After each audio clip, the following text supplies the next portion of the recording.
Get pucked.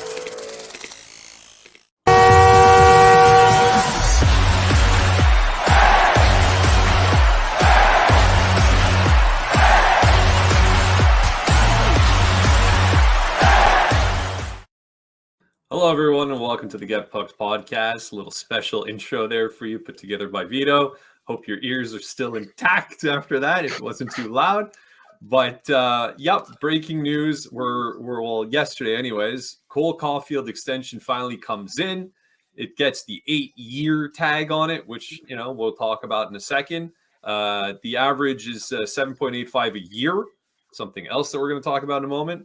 But that at least chapter is done. It's been going on for probably since the end of the season. People were clamoring. They wanted to know, when is this happening? Is it going to be a bridge deal? Is it going to be long term? What's the AAV? Everything's now answered. So let's dive into that. Vito, what do you think? Are you happy?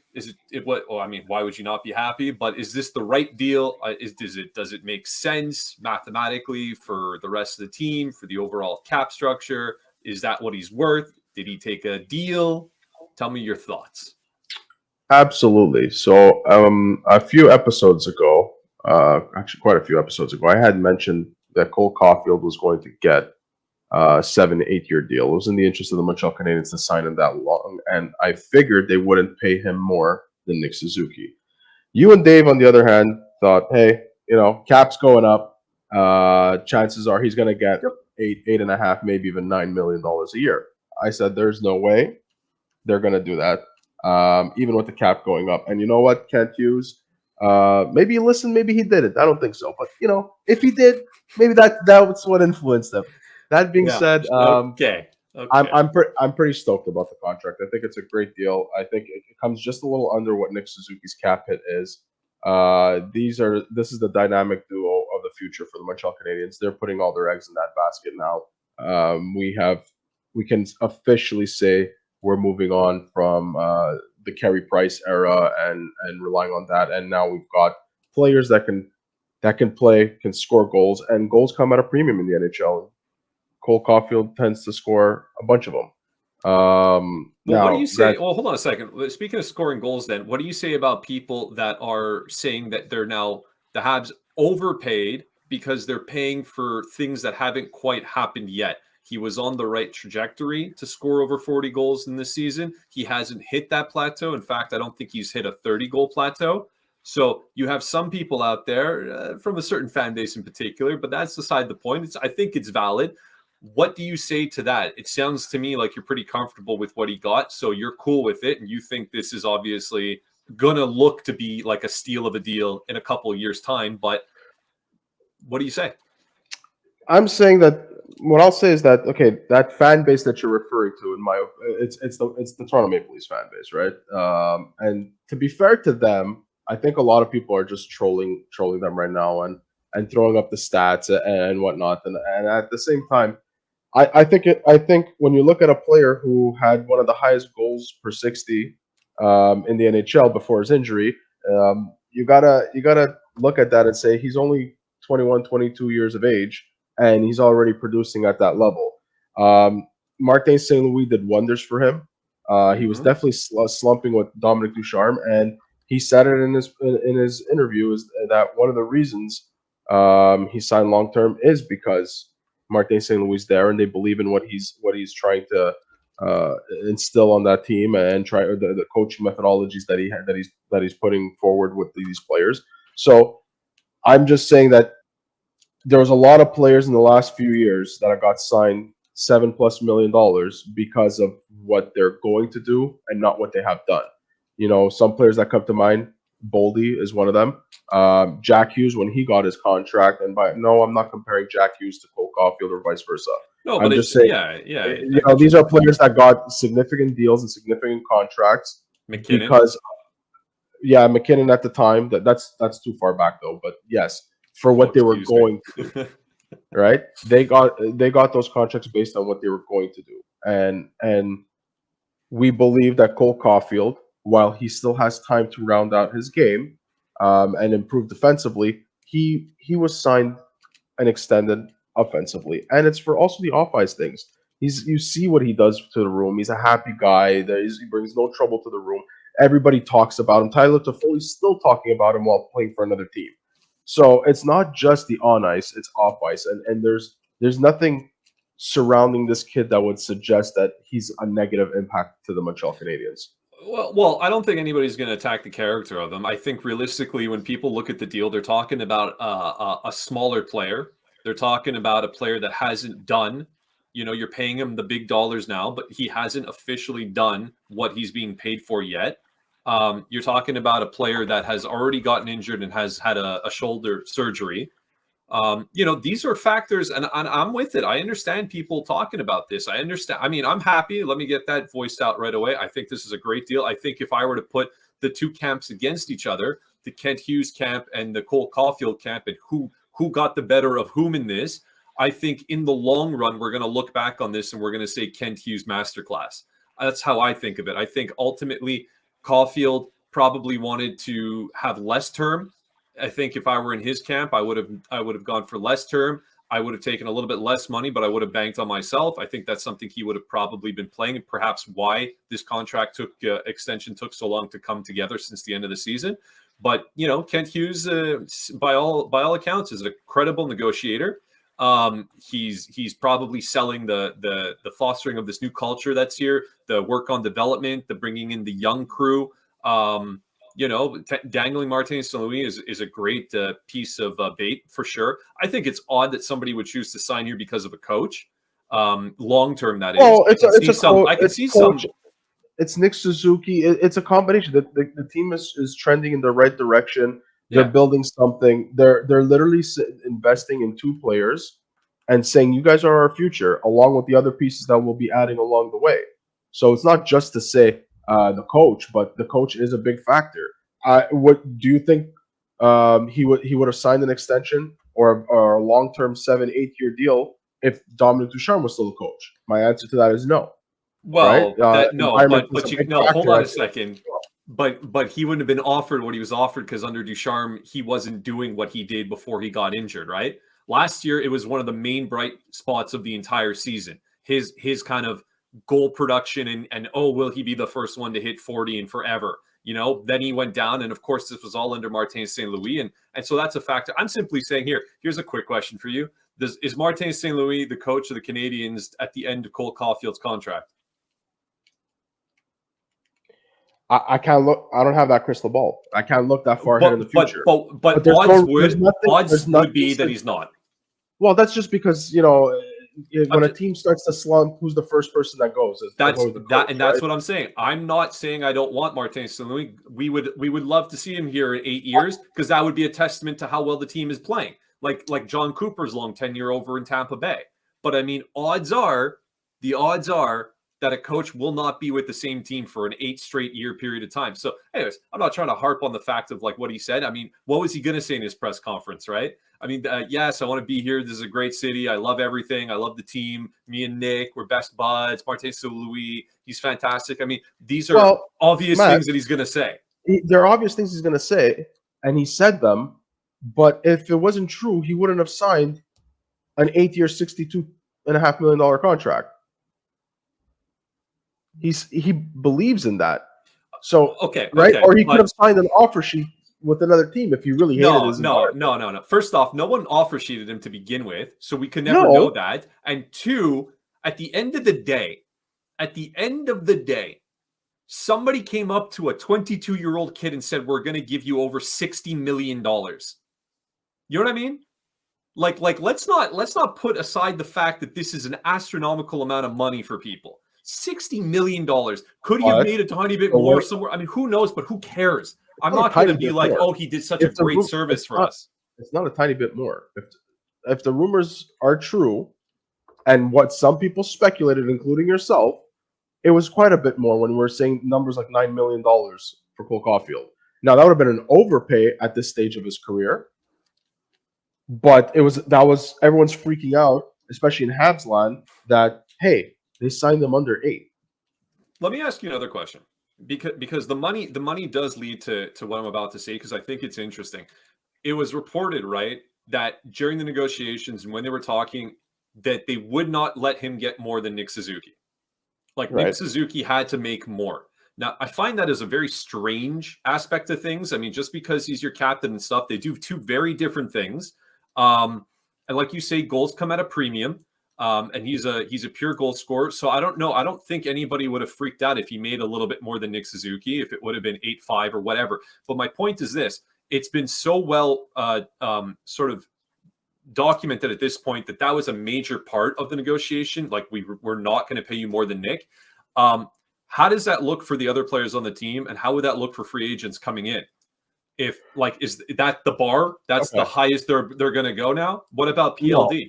What do you do with that? I don't think that's If the he highest they're going to go. I just think that they looked at the two players that are very similar in age, albeit different styles. One's a center, one's a winger, and they said, okay, you guys are basically line mates. You're on the same team. You're not far apart in age. So this is the hierarchy we're going with within the roster. Obviously, if all of a sudden there's a free agent that wants to come to the Montreal Canadiens, and it's I know this is just a whole other extreme, but if they're in a McDavid realm, they're gonna say, no, sorry, McDavid, we can't pay you $13 million a year because hey, Nick Suzuki's there. But bring it down to a realistic example. I mean, I feel like we're the Pierre-Luc Dubois podcast at the amount of times that we talk about him, but he's a prime example. If they go and try to acquire him when he comes here, we've talked about this, what he's going to command, what he's going to ask for and stuff. Is he going to fall, in your opinion, under the same restraints as Caufield did, where they're going to say, we want you, we want to sign you long term. If they get his RFA rights, they can sign him 8 years too. Is he going to get paid less or the same as Nick? Is that now a thing? So I'm of the belief that if they acquire him, they're going to sell him on the Nick Suzuki contract and say there's a lot of comparisons between you two guys statistically. Okay? If they have to go the UFA route, they're going to have to pay him more because there's going to be more competition there from a contract perspective. So that comes back again to having to weigh the pros and cons of whether you acquire him or wait till he becomes a UFA. Everybody who follows hockey, every single person knows that when it comes to the UFA market, teams overpay. It's one of the worst markets to look for. It's exciting as a fan to see where players go, but you're going to overpay. If you acquire him, you have time to negotiate ahead of time. Now, again, their agents, the players themselves, have a pretty good idea of what they could command on free agency. But you want to try to give as much time as possible to sell them on the notion, saying, "Listen, we're trying to build something here. We've got Nick Suzuki as a very reasonable and good cap. This is what you guys are very comparable today, statistically speaking. We think that if you sign it around this, it would allow us to round out our team." Now you put that on the player. If the player feels like, hey, you know what, I'm for this. It's more than enough money for a guy my age. Let's do this. Let's build out this team and have a real. Then maybe you get that. But we do also live in an era where people want to get paid. Is it a hard ceiling? Like I'm using PLD as the example because forget like what you were saying, like a McDavid coming in and they're going to command 12. That's never going to happen. But Pierre-Luc Dubois is a legitimate target that can come in and it's a real life situation that can occur. A player of his caliber, it doesn't have to be him. If on the free agent market during the offseason, they go and try to get, player X, whatever, same kind of caliber on a team, he's in the 8 to 9 million range. Is it a hard ceiling that this team is now going to say nobody can command more than our captain? That won't last for long. That won't last long. The cap's going up? Because the cap, maybe not this year because the cap is only going up by $1 million. But next year, the year after, when escrow's paid off and everybody, Bettman has kind of hinted out that it could go up quite significantly, you're going to have to adjust by the percentages of cap. What did that player take up as a percentage of the cap at the time that he signed this contract? And that's what they're going to look at. So if, I'd have to go on Cap Friendly to see what Suzuki's percentage is.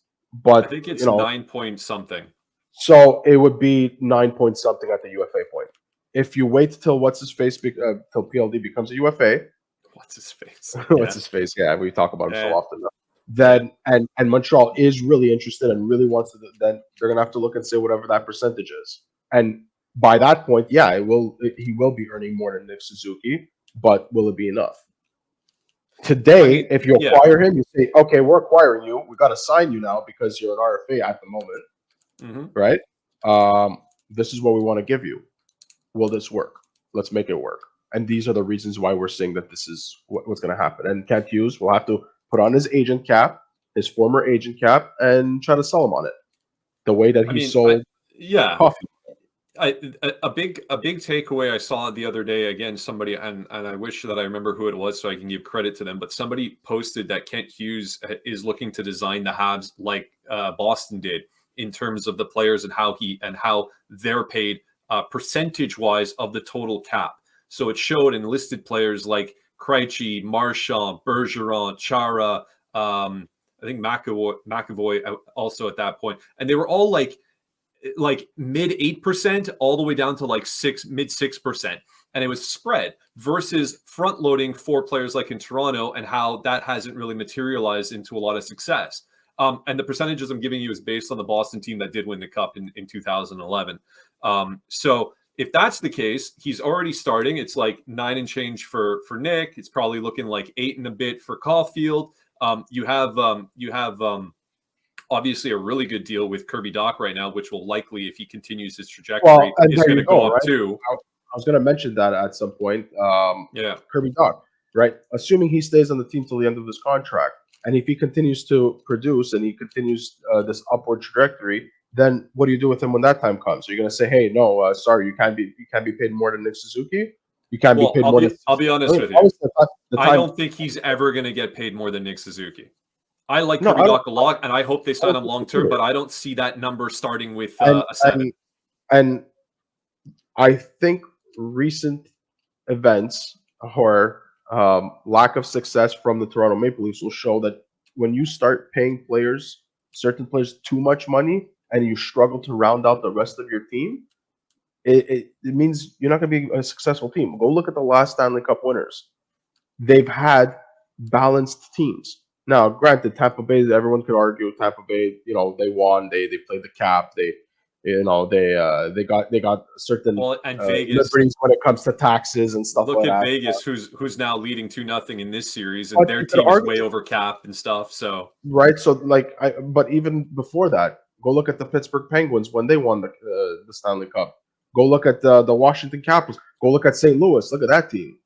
How well balanced they were on their roster. You can argue that St. Louis is a bit of an anomaly amongst there. I mean, they had some star powers, but I don't think anybody was making the huge dollar. No, but that's the whole point. Yeah. That's the point I'm getting at. Nobody was making 11, 12, 13 million dollars. Even when McKinnon, when they won the cup, he didn't start his big contract yet, if I'm not mistaken. I could be wrong on that one. I think he was. I think it was the following year. Yeah, he was a year out, right? So they balanced out the rest of the team, and they were able to afford Nazem Kadri and players like that to add to the roster. Right? It helps that they have Cale Makar, and they got him. He wasn't getting paid the big dollars just yet.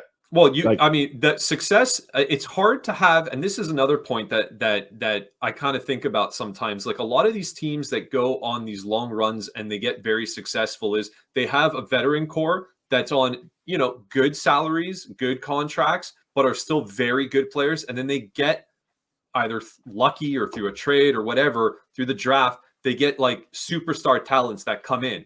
And because they're paid nothing basically in comparison, that whole team finds a lot of success. And then fundamentally, the young guys take over the old guys who end up leaving or retiring. And then you hope that they bring in the next crowd. Now, we on the Habs don't have that. You don't have veterans that are there commanding big dollars that were there for a lot of success. So it's an incredibly interesting scenario where you have tons of young talent. Well, all cheap. You're signing some of your young guys to long-term deals in hopes that in 2-3 years they'll be like that. And the guys they're drafting now, like I'll go and say Slav and whoever they're going to take at 5 this year, and a couple of the gems that they found in the later rounds, the Owen Becks and the Huas and these kind of guys end up coming up and really, bringing a tremendous amount of talent to the team.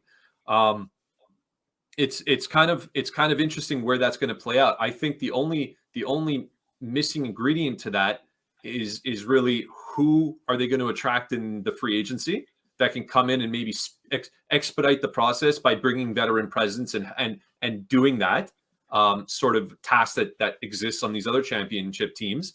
And then realistically, I guess we kind of have to talk about it because it always ends up coming up. Is Montembeault your guy? Do you address the goaltender situation this year? Do you address it I, next year? I Does still it think require to be addressed? I still think they're going to add in the goaltending department. They're a little thin there, and you need depth on goalie. You need depth at every position, really, but they're very thin at the goaltending position right now. Okay, and there's still a lot of question marks around Caden Primo.